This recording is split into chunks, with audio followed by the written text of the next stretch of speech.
Let's pull a panel together and take a look at a more inclusive economy.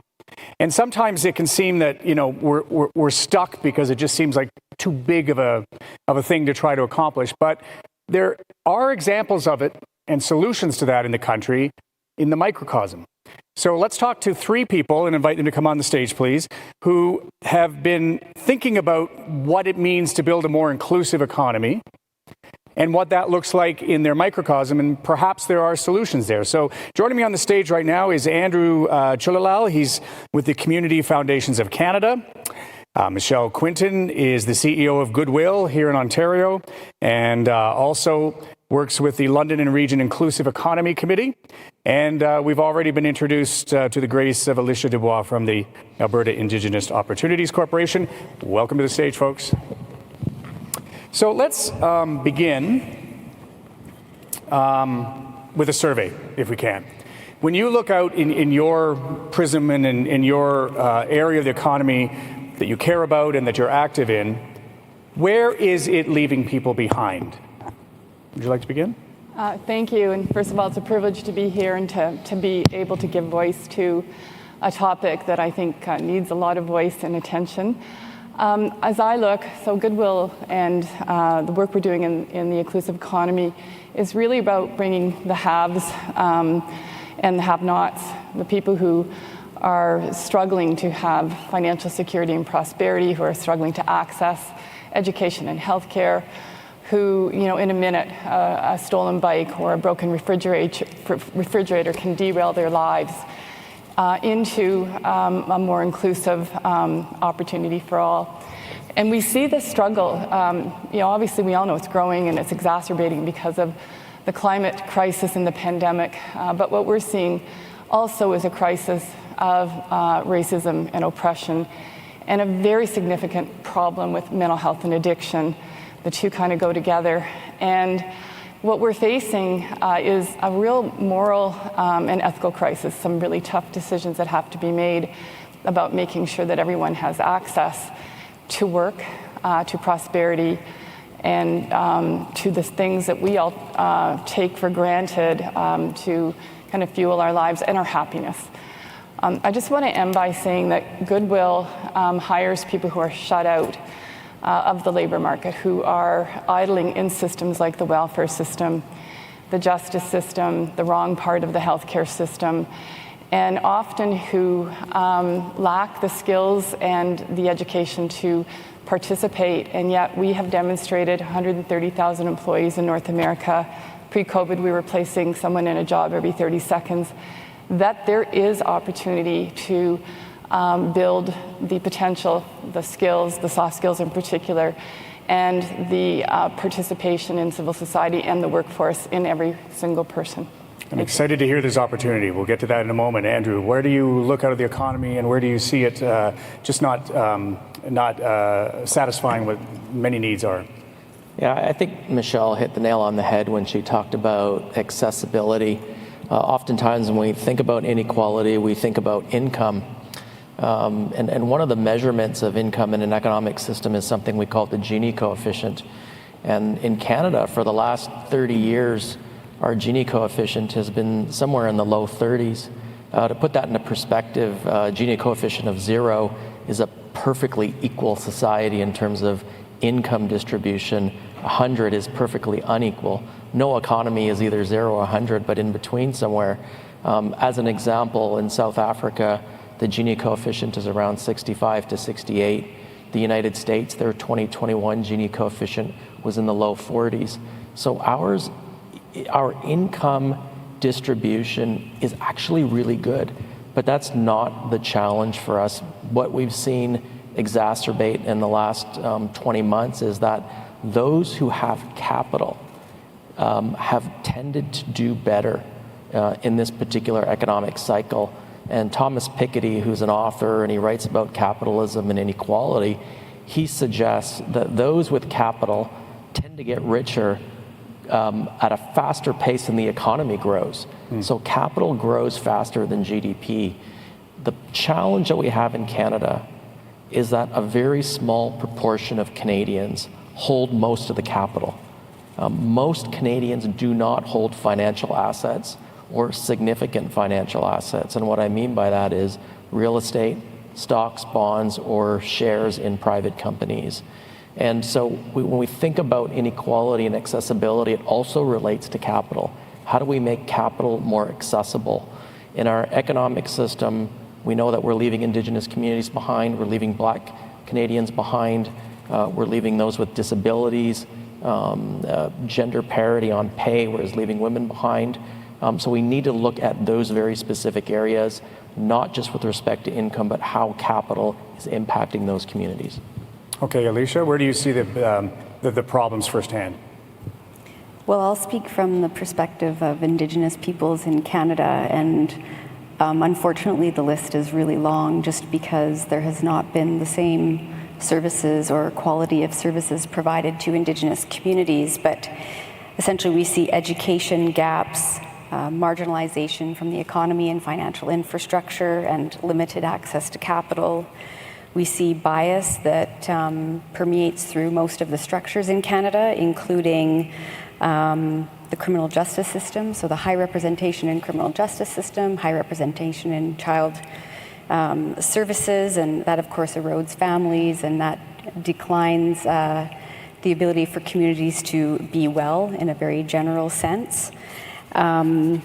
And we also see low representation of Indigenous talent in corporate Canada. So, I mean, those are just some, but basically we go back to these colonial structures and the stereotypes and frankly the racism that really locks people out, Indigenous people out of employment opportunities, basic needs such as housing, etc. So it's a long list for the Indigenous communities, and I think that's an obvious statement. We all know that there are significant gaps for us to work on, but the silver lining in that is that when we get it right, there's going to be an incredible amount of positive impact for all of Canada when we do start to close those gaps. So all of you have done a great job of presenting the challenge, and it's enormous for all of us.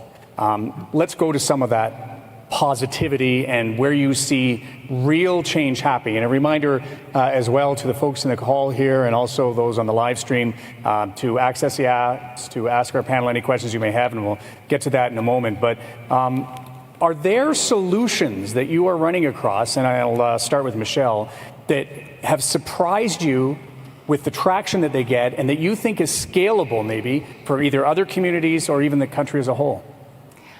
I actually think there are many solutions, and I don't know where to start. But at a high level, I think it's been said already, it's clear that we need to build a more inclusive economy, economy of, for, and by and for the people. One that is about the many, not just the few. And I know that sounds simple. And I've been asked, and I often reflect, on what is an inclusive economy. And I think about Bill Clinton's days, and James Cavalli and his economic advisor said, "It's the economy, stupid." And I think that we have in front of us an opportunity to look at supply chains that's been mentioned, and place and begin to look at how we can build and localize local economies through those supply chains. A lot of spending is going offshore. And a really quick example of what we're doing in inclusive economy work in London is analyzing our major anchor institution spends, who, by the way, during COVID, all came from hospitals, universities, colleges, hydro, the municipality, to the table. And we're looking at over $5 billion worth of spend, and I can tell you a lot of that is not benefiting the local economy. We're also looking at infrastructure projects we're building a children's museum to make sure, again, benefit accrues to people in the local economy. We're looking at structures around businesses, around ownership, social enterprise, shared ownership, and ensuring that the opportunities that we begin to push from that supply chain going offshore as we reshore it gets to that type of structure. And of course, we're looking at wage and decent work and good work. And I'm really pleased to say that was the bar we started with, and it's moving. But those are 4 simple ideas. Our work is funded by Atkinson and Social Innovation Canada. It's growing in lots of communities, and I think there's going to be a lot to learn coming from this. So work. do you find that the fear of the pandemic that we've had the last 2 years, has motivated people to roll up their sleeves in a different way? We felt that the biggest crisis of our time was inequity prior to the pandemic. That was the greatest crisis, but did you find people more open to looking for solutions together as a result of the crisis? And you know, to the last speaker, the climate crisis has been, we're in the secondhand economy. We're not worried about growth, by the way. We're a very growing economy, Goodwill. And I think we're seeing within London and some of our communities, we all come, or Andrew and I come from Ontario, a real shift towards the economics of that are going to sustain the economy, not extract. And I think we're seeing a consumer, with their pocketbook. That's why we're predicted to grow so much. We're cool now. We're mainstream shopping at Goodwill. So I think I do see real opportunities. Cool. So, Andrew, you talked about growing inequity and one of the measurements of it that probably isn't out yet, but shows even greater inequity, and that so few people hold so much wealth, and that's only increasing. What do you see as ways of making sure that that wealth doesn't just continue to accumulate at the top? Is it the tax system? Where are the solutions? Yeah, Alicia rightfully pointed out that we've got some gaps, and I think we can resolve some of those gaps with tax policy and working within the system. However, I also think we have to think about our mental models and challenge our mental models. Working with the tax system perhaps optimizes what we already have, and creating a new mental model about how we think about approaches offers a different way of doing things. What's a mental model? Like, explain that to me. So in 2019, in August, there was a group called the Business Roundtable in the US, 181 CEOs of some of the biggest corporations in the world. These are the titans of capitalism. And they challenged a very fundamental notion, which is Milton Friedman's notion, that corporations exist for one purpose, and that is shareholder primacy, i.e. maximizing shareholder value. That's what I was taught when I went to the Western University. Well, it's one of the things that Carolyn is saying we need to move on from. Absolutely. Yeah. So what the Business Roundtable said, that's not going to work for us. We have to look at our communities, our ecological system, our social system, our employees, and think about the outcomes that our work is having on those different areas in an equal way to profitability. That is a fundamental change in a mental model. And it's transformative because now corporations have a responsibility that is not subjugated to profitability. They have to look at all of these things in equilibrium. And I think if we embrace more of these mental models, it helps to unlock some of the technical challenges or solutions we can put on the table that work around tax policy, et cetera. Do you see that happening? Because I do. I mean, I see a lot of companies in Canada that are talking more about ESG in their final reports. You've got Mark Carney, who is out there saying there should be different ways. I mean, when you look at where we might have been 5 years ago and what you're advocating, where do you think we are now? Canada is leading the world in social entrepreneurship. More and more young people are going into businesses, hybrid businesses, that have a tangible, profitable component to it, but also have other types of bottom lines, whether they're social or ecological. The challenge that community has is they're starved for capital. So if you set up a business that is around delivering a product or service, around making money, you can go to the venture capital market, you can go to a traditional lender. If you're a social entrepreneur, there really isn't a good place to go. Now, the Government of Canada is implementing a social finance fund to help accelerate that. But we have to bring more capital to that part of the economy, because that is the new part of the economy that's emerging.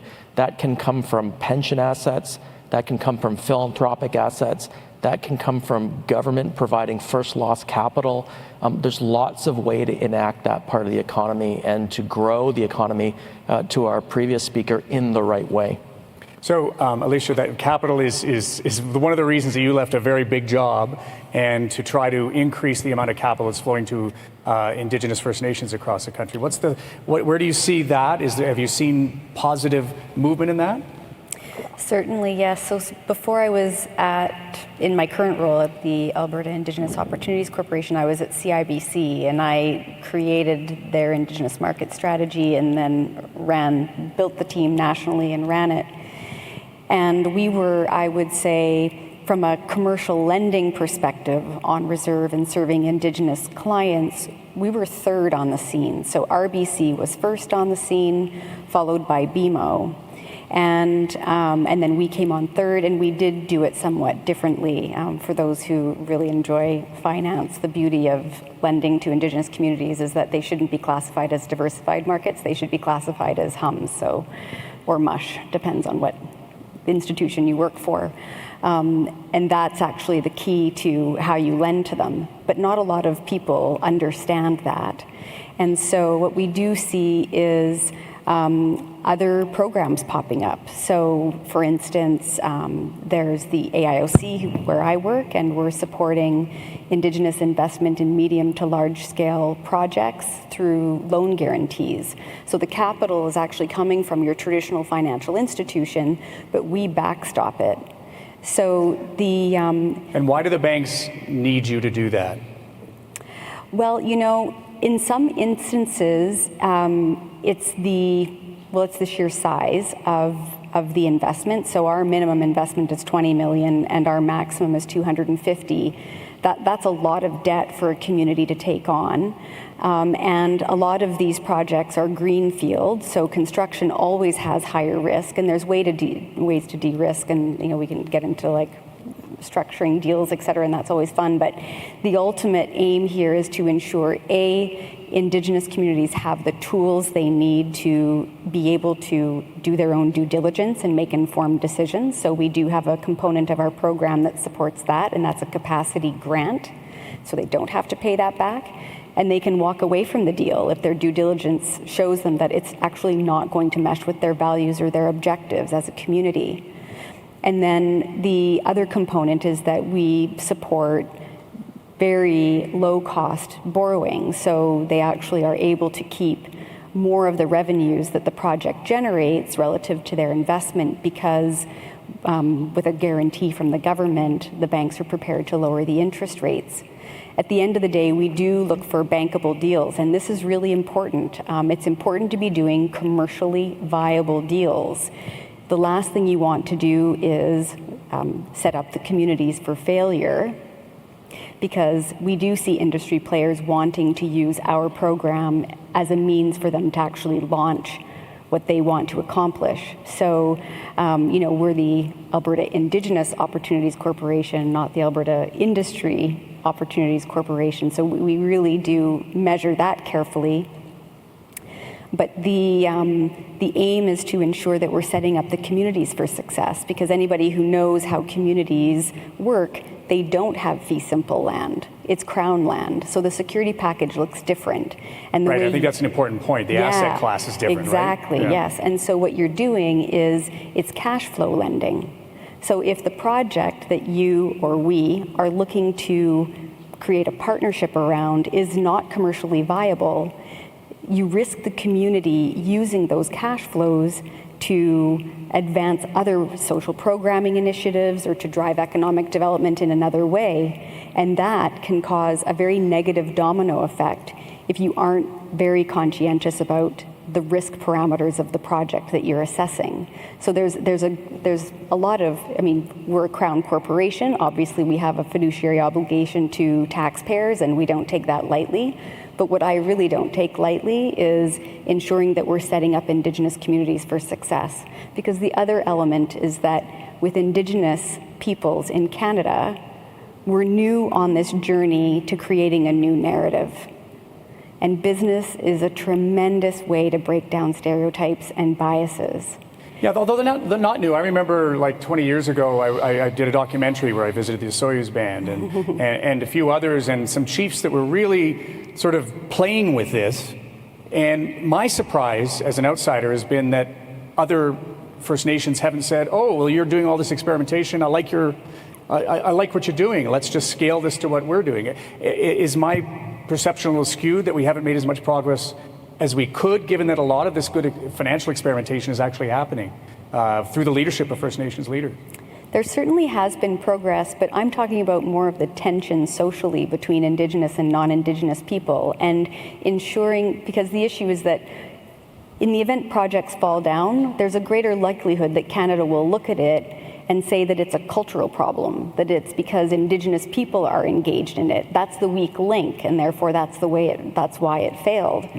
And that's the last thing we want to do. We actually want to use our platform to drive prosperity for everybody. I mean, we're focusing on the Indigenous community because we need to service those gaps. And that comes by way of empowerment. When I was practicing law, and I was in the justice system and looking at, and also at Native Child and Family Services of Toronto in the child welfare system, the all-pervasive issue here is poverty.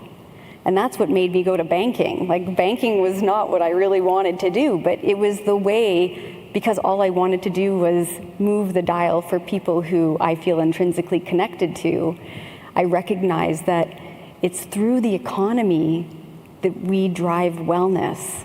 And that's why we're here today, because, I mean, the Canadian community, or the Indigenous community, is the perfect example of what happens when you can't have a strong economy, when you don't have the ability to drive smart, own source revenue, and therefore empower the citizens of the community.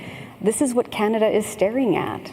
I mean, we cannot disconnect our economic strength with our standard of living and our quality of living. The two are just like perfectly tied together. I see a lot of head nodding. Michelle, where are you seeing that sort of disconnect?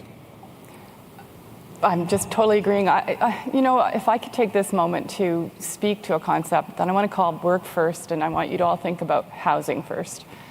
And I think what we need to as I'm listening, build opportunities that just make sense to all of us, but there are people who are coming from a different place, who are coming from a lack of readiness, if you will, to participate and sign up the way others can just participate and sign up.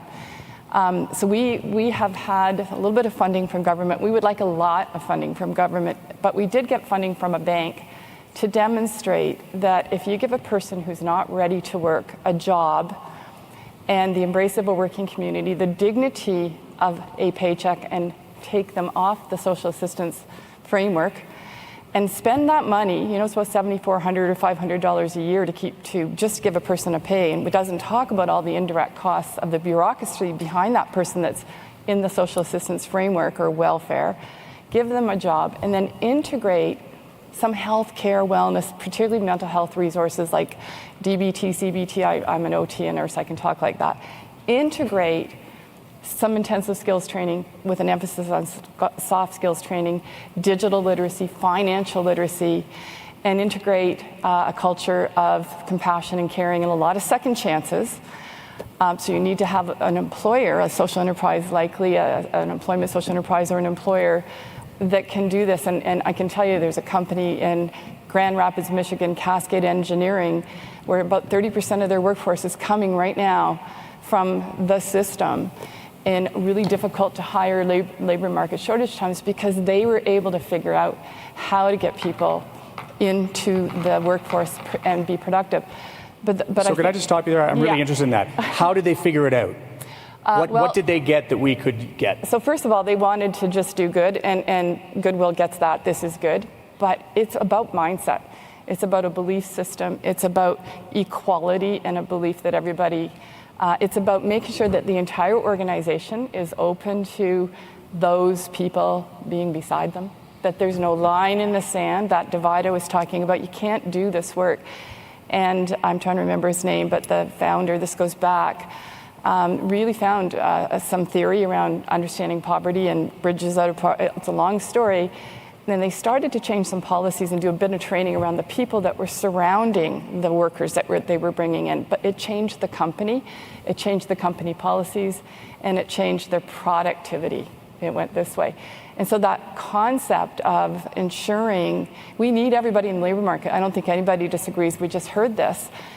That's a really big opportunity. And when I look at, trying to mobilize some of that institutional spending that's going largely offshore, we make masks at Goodwill where we couldn't sell them because of public sector legislation. Even though our partner was a college that helped us make these masks, we couldn't sell them to the college. We could sell them to the beer store, and did. So I think we need to just kind of look at that framework of who is in this world with us. And I think the fastest growing cohort, maybe you said this, I can't hear that well, I'm old, is Indigenous youth.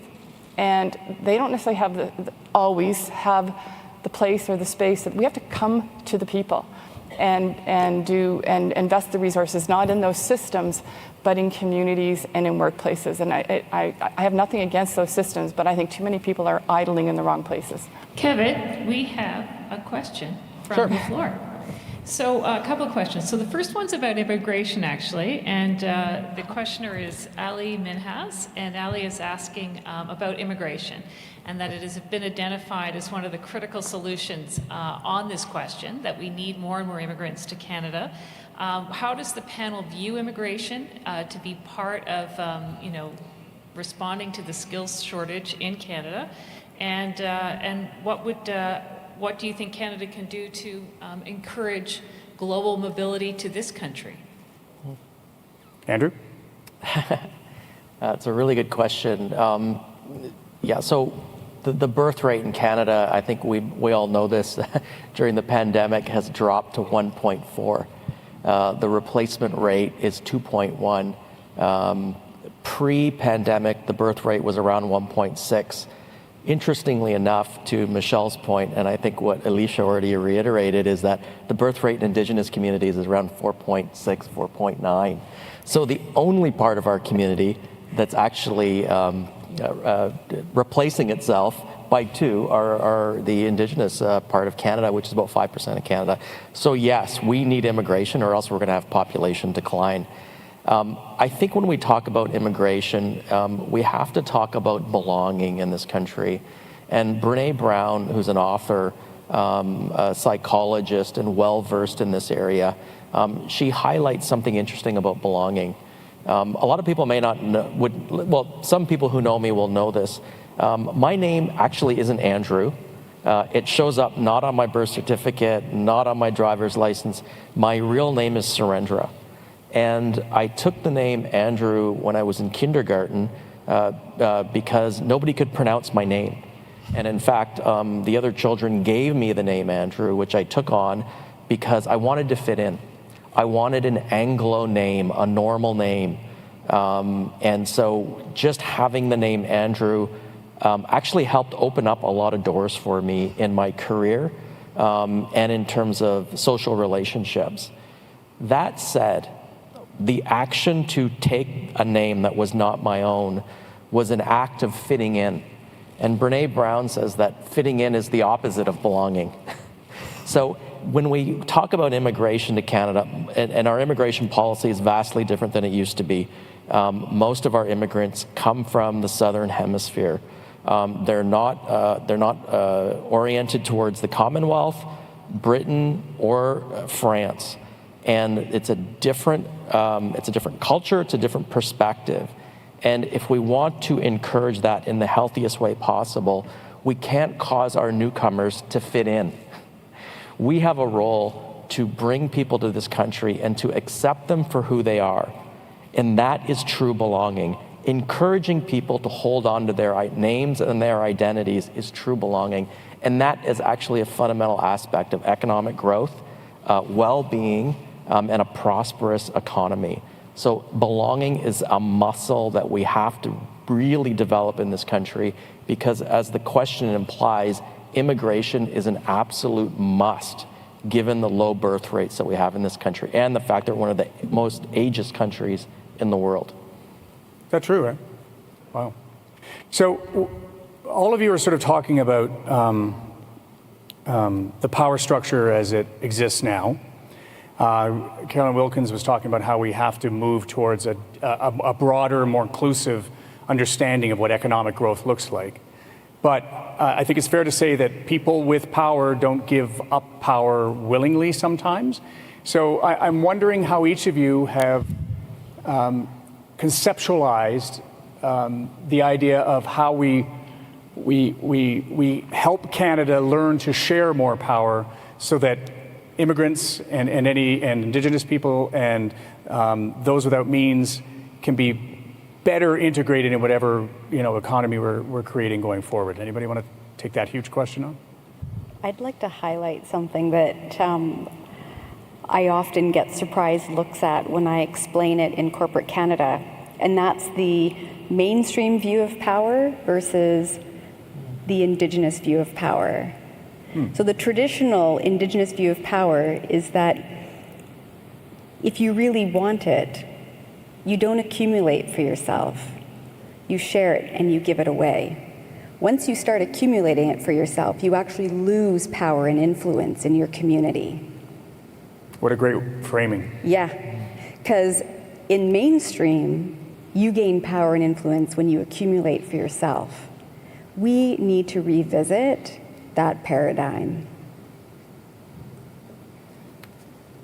I have this book here. It's called The Making of a Democratic Economy, an economy for the all, not for the many, or for the many, not just for the few. It's forward is by Naomi Klein. So I gave this book to a lot of people, including my friend Jeff Smith, who's the CEO of Elliston. And I look at Elliston as a company, $5 billion construction company, that embraces one of the principles in here, and that is prosperity and sharing the wealth with the employees. They sold their company, a landmark, I think, moment in Canadian big business, to their employees. And there's a chapter in here where we're learning from this chapter where we all know Cleveland was kind of burning, the water was polluted, 20 of 21. They were the largest home to Fortune 500 companies next to New York City at one point. And for a lot of reasons, which we all know, they kind of went the way of Detroit, just coming back from that now. Today, they're vibrant. And what they did is they kind of woke up to the fact that there's still iconic institutions, the Cleveland University, the University Hospital Network, Cleveland Clinic, Case Western, I could go on. And they began to push some of that, I think it was $13.8 billion we were talking about, Andrew and I yesterday, spend to the economy. They didn't have to move the bar much to really start to change the local economy. But they developed 3 businesses that were employee-owned. And actually through this work, I learned that Publix, for those of us, the snowbirds that go to Florida, is an employee-owned company. So it's not that that's the only answer, but I don't know if Bill Young from Social Capital Partners is in the room or on the, there's some roadblocks in Canada, I think, ask Bill, to making sure that we have the kinds of structures that allow wealth to transfer or to transition or to be started up in a way that employees can share that. And do you think those are cultural, or are they? Here's a great question from the floor about exactly this, about shared prosperity. So it's from Andrew Cardoso, and he asks, when will we be able to accept that certain people work in certain roles and are getting paid minimally? And can we ever get to a place where corporations will start to share more of their wealth for the person that is selling the groceries or the person that's filling your coffee cup, and that workers will be paid more of a livable wage? Well, I mean, we've also just been through this with some of the grocery stores, right? As soon as the thing was up, they were back down to minimum wages, and they sort of went back to reflex. What's it going to take?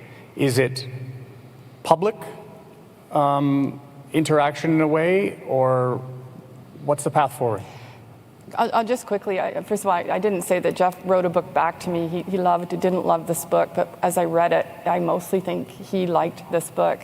But I think we're hearing right now about the exodus from the workforce, more so in the U.S., big time in the U.S. And I wonder if it's linked to low pay, hard work, and I don't want to do this anymore. Just that kind of, I don't really understand. I don't think we all understand what's going on. But there's something that is going to, it's coming up at us. The Great Resignation. The Great Resignation, yeah. So where's the opportunity in that? Making sure everybody participates and can work, who's able to work. And and decent work, and obviously wages and benefits. I mean, we're a retailer that gives benefits to their employees. It's not that common, although it's becoming much more common because employers are running into no choice but to give opportunities like benefits. So do we to leave their it to the employees market to if there's a labor shortage to just do its thing, or are there other things that we could be doing? I think governance plays an important role here. A lot of people talk about the disparity between those in the highest levels of the organization and those at the lowest levels. And I think there's some calibration that we need to have around the income distribution within our institutions. I work in philanthropy. What Alicia says around accumulation really resonates with me. Philanthropy is a construct of accumulation. We think about the earliest philanthropists, at least in North America, Rockefeller or Carnegie or Ford. Like, these are the names that come to mind. They were industrial titans that created a lot of wealth, accumulated a lot of wealth, decided that in order to deal with the issues associated with that level of power, that they would create endowments and foundations and do good. The challenge is those things are paradoxes, is that you can't engage in an economic system and in an industry that devalues workers by paying them low amounts of money, that creates unsafe working conditions, that ignores the ecological impact, create all that generational wealth, hand it over to philanthropy and say, now go ahead and resolve the issues that the business created. That's just not on anymore. We need perfect alignment and congruence between profitable endeavors and all the other factors that are non-financial that impact well-being. And the minute we have that congruence and that alignment, we are going to see equitable and inclusive growth and more participation in the economic system. It's actually not that complicated. We just need to think a little differently. We need to have a bit of a different mental model as we approach how we grow businesses and economies. And how about recalibrating? I mean, we hear now, CEOs are talking about leading with purpose and looking for ways to contribute. And I actually think that that's what we want. I think Canadians want to feel like they are making a difference.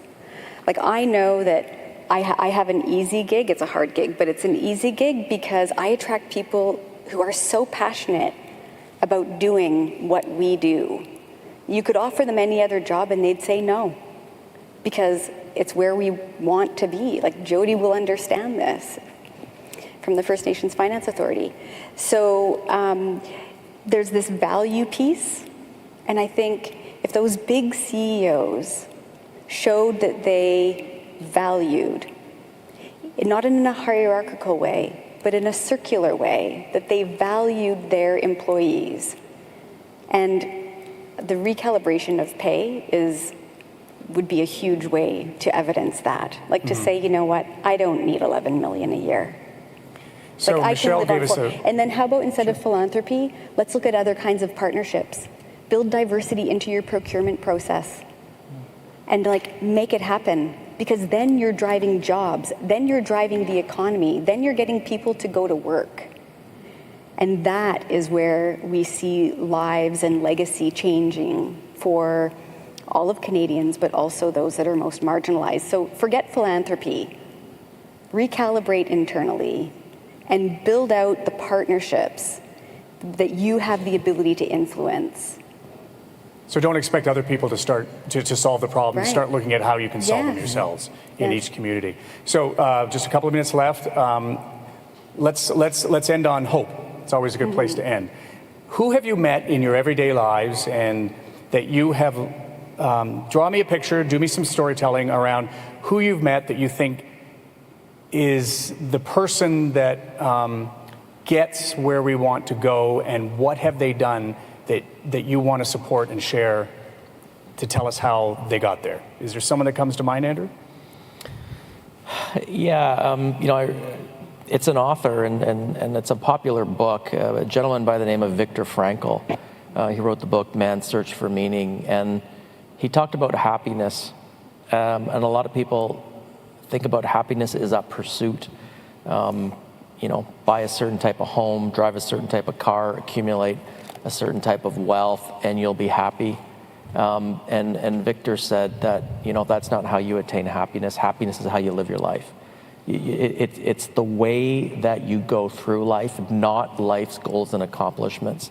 And although Viktor Frankl is not alive anymore, and he was a survivor from Nazi concentration camps, I think that's a real fundamental value to have as we think about this new economy, because it's never about achieving the goal. It's about how you achieve the goal that brings forth the prosperity that we're looking for. In growth and in life. Mm-hmm. Alicia? There are a number of chiefs that come to mind. It's the hardest job. They are community counselors. They are uncles and aunties. They play every single role. And I just don't think there's a harder job. But there are some that have really embraced a new way of driving the economy. And it has meant stepping into mainstream and being open-minded and driving change. Why? Not to get rich, but to ensure that their communities can maintain their structural soundness around culture and, the 7 grandfather teachings, and leading with humility and honesty and wisdom and love. And I just think there's so much to learn from that type of service. Like, if people were focused on service, I think we would see a lot of really wonderful results. Well, my inspiration comes from the people that I've seen climb and find their way, a path forward I'm thinking of Carmina, who came from Colombia, who was a single mom, who was in our welfare system, and who had a passion, and she wanted to be a fashion designer. And she came after a number of years through Goodwill, and we were able to get her some support. She got her fashion design. And it was Carmina actually who helped teach us that we should perhaps be learning to sew, or teach people to sew. So we have a sewing platform and a partnership with the college where we began to, we're in the process of launching a brand called Worth, where we're remanufacturing clothing out of used textiles. It's a long story, funded by the government, but it was Carmina's courage and her determination, and to get into an industry that was unheard of to try to get into in Canada. And she pulled us all forward. And she's actually now making PPE and doing really well, but she's going to get back to her fashion passion at some point soon. So if I can summarize then, I think what I hear you saying is when we talk about the future of an inclusive economy, it sort of begins with an attitude, a very personal attitude. And, George Bush the first called it 1,000 points of light. But if you can just sort of turn the lights on in enough people and be inspired by those that you encounter in your everyday life, maybe that's one way forward. Thank you all very much. I appreciate your time. Thank you, Kevin.